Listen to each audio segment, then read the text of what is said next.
Director Buenaventura is directed to read the letter that is in relation to the submission of the documents.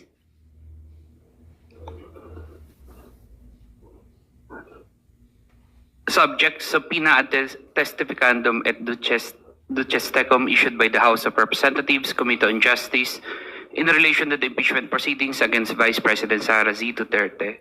This refers to the issuance of the House of Representatives, Committee on Justice of the subpoena ad testificandum et duces tecum in relation to the verified complaints for impeachment against Vice President Sara Z. Duterte, requiring the Anti-Money Laundering Council or AMLC to bring on or before 22 April 2026, 10 a.m., the original or certified true copies of all reports of covert transactions and suspicious transactions reported by any and all banks to the Anti-Money Laundering Council or AMLC involving Sara Duterte Carpio and or Manasseh Carpio covering the period starting from 2006 to 2025, and any and all investigations or reports or related reports or documents prepared by AMLC involving the reported covert transactions and suspicious transactions. In compliance with the subpoena, the AMLC formally transmits the original and or certified true copies of the following documents. So Annex A, Covert Transaction Report, CTRs, and Suspicious Transaction Reports, or STRs, for the period 2006 to 2025. Annex B, Financial Intelligence Reports on Vice President Sara Duterte Carpio and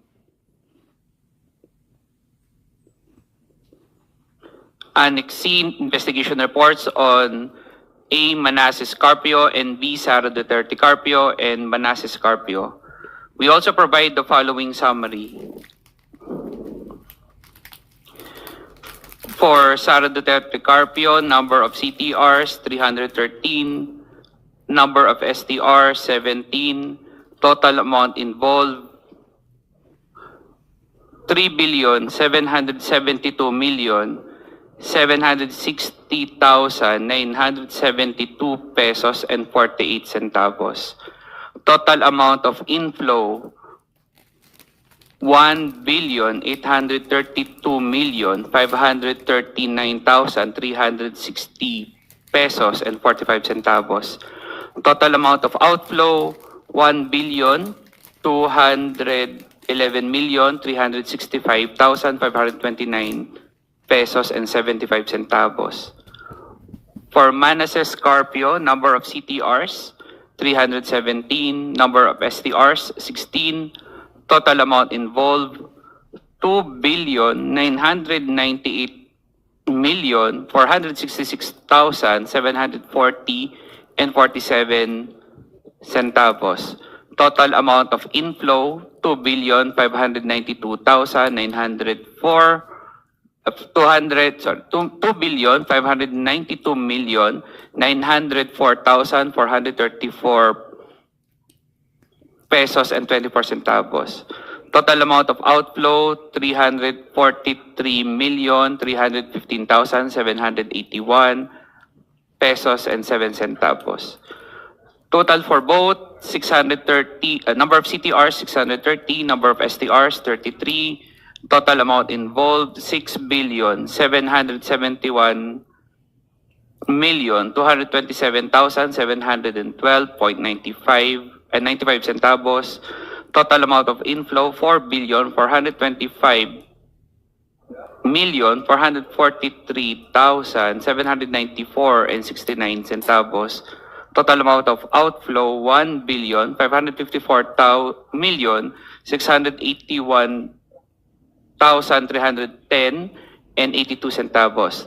There are undetermined inflow or outflow transactions based on our system, but we see transaction movement, so we categorize it as undetermined. So that is 791,102,607 and 44 centavos.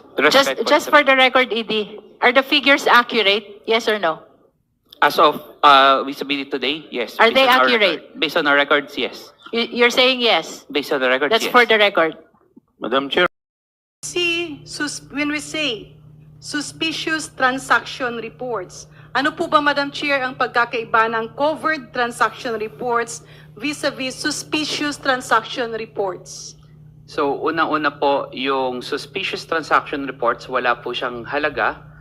It can be below 500,000, maaari pong 10,000, 20, 30, 50. Maaari din pong sobrang laki na lumagpas din ng 500,000. Pero ang pinagkaiba po niya sa suspicious transaction, ang tinitingnan po natin or ng covered person or ng bangko na nagre-report, meron bang mga kahinahinala na mga transaction or galaw doon sa kanyang galaw nung kliyente niya.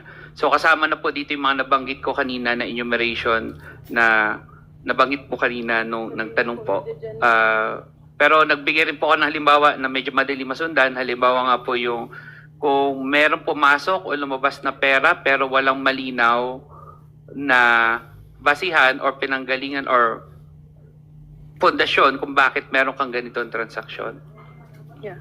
If the Secretariat is not yet ready, Madam Chair, may I proceed to my next clarificatory question? Nakasaad kanina sa cover letter nyo ang sinabi nyong financial intelligence reports. Can the Honorable Representative from AMLAC define what a financial intelligence report means? Ang Financial Intelligence Report po ay isang report na ginagawa ng aming mga analyst na kinukuha nila ang mga transactions na na-report sa amin, tinitignan, ina-analyze, meron bang patterns, meron bang galaw na kakaiba, o normal lang ba ito? So, meron po silang mga points of analysis. So, they will prepare this financial investigation report based solely on the reports provided and reported to us by the covered persons like banks. And these are included in the documents that you have submitted, sir? Tama Madam po. Chair. Meron po kaming naisabit po. So, Madam Chair, maybe the Secretariat is already ready? May we know if the Secretariat is ready to flash the summary of transactions? Still We scanning. proceed. Kasi nga, hinihintay nga natin yung mga kopya. Kapag sinabing financial intelligence reports, makikita ba natin dito o nakasaad ba dito yung bakit pinagdududahan ng AMLAC yung transaction na ito? Meron na pong konting analysis po yon. So, maaari pong may... Yeah, Madam Chair, let me repeat my question. Yung tanong ko po, nakasaad po ba doon sa financial intelligence report kung Apo. bakit pinagdududahan ng AMLAC ang transaksyon na ito? Apo, meron po. Yeah. Although not directly related, Madam Chair, but in the exercise of their function, may I inquire from AMLAC, ano po ba usually ang mga kausa or the causes kapag kayo ay nagdududa? These are transactions related to what, Madam Chair? Una-una po is kapag itong transaction na to ay may kinalaman sa mga predicate crimes o yung mga krimen na nakasaad sa AMLA. Pwede po ba nating himayin, Madam Chair, ano po ba ang sinasabing predicate crime? Magbigay po tayo ng halimbawa. Sa batas po, may sa Anti-Money Laundering Act, may nakalagay na mga krimen na pinanggagalingan nitong mga proceeds ng mga illegal na activity. At ilan po sa mga predicate crimes na meron tayo ay bribery, corruption, fraud, drugs, kidnapping for ransom, plunder, robbery, extortion, huweteng, masyaw, violation of tax crime. Income, kunyari, income galing sa negosyo, yan po ba covered ng suspicious or covered transaction o hindi? Kapag po lumagpas ng 500,000 yung isang transaksyon, ire-report po yun as covered transaction. Pero tinitingnan nyo kung siya ba napasok bilang income sa mga negosyo na nakasaad. Ang bangko po yung unang nakakakita nun dahil sila po yung may kliyente doon sa individual na yon at yung bangko po yung nagre-report sa amin. And in other words, again, is the Secretariat ready or not yet? They're ready. Okay.